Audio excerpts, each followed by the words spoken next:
আল্লাহ পাক রব্বুল আলামিন কুরআনুল কারীমের ভিতরে বলতেছেন, ওয়ামা খালাকতুল জিন্না ওয়াল ইনসা ইল্লা লিয়াবুদুন।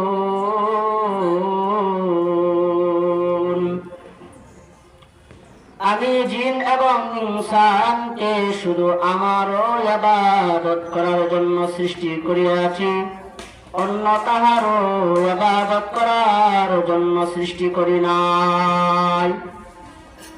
মাছের পূজা করার জন্য সৃষ্টি করি নাই, গাছের পূজা করার জন্য সৃষ্টি করি নাই, শুধু আমার ইবাদত করার জন্য সৃষ্টি করিয়াছি, আর কোনো উদ্দেশ্য না। আল্লাহ তাআলা এই আয়াতের ভিতরে এটাই বলতেছেন, শুধু আমার ইবাদত করার জন্য তোমাদেরকে সৃষ্টি করিয়াছি, অন্য কারো ইবাদত করার জন্য সৃষ্টি করি নাই, গাছের পূজা করার জন্য সৃষ্টি করি নাই, মাছের পূজা করার জন্য সৃষ্টি করি নাই, পীর বাবার সেজদা করার জন্য সৃষ্টি করি নাই। শুধু তোমাকে সৃষ্টি করেছি আমার ইবাদত করার জন্য, অন্য কারো ইবাদত করার জন্য না।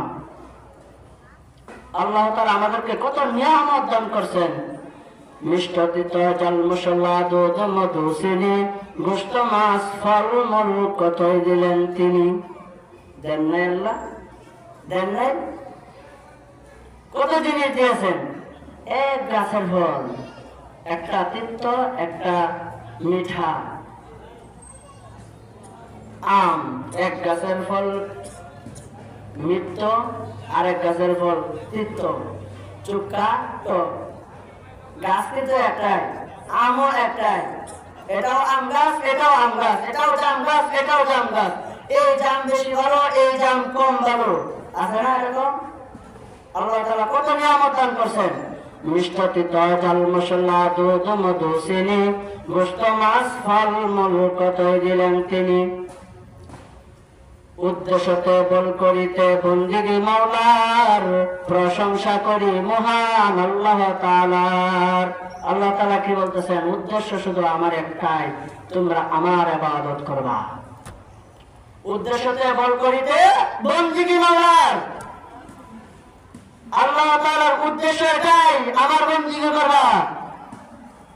আল্লাহ তাআলা আমাদেরকে যে এত নিয়ামত দান করছেন, সেই নিয়ামত দান করছেন যে আমার বান্দারা সেই নিয়ামত ভোগ করবে আর আমারও ইবাদত করবে, অন্য কাহারও ইবাদত করবে না।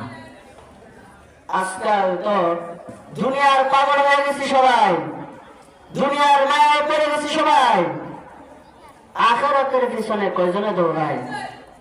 যুবক ভাই, আজকে যদি চলে যান কালকে শেষ। কবি খুব সুন্দর একটা কথা বলছেন, आजना का लगा आना तो एक दिन है, आज मरना कल मरना मरना तो एक दिन है। কবি বলছেন, তুমি এই দুনিয়ার বুকে আজকে আসো অথবা কালকে আসো, আসছো তুমি একদিন। এই পৃথিবীর বুক থেকে যখন আবার চলে যাইবা, আজকে যাও অথবা কালকে যাও, যাইতেই হবে তোমার একদিন।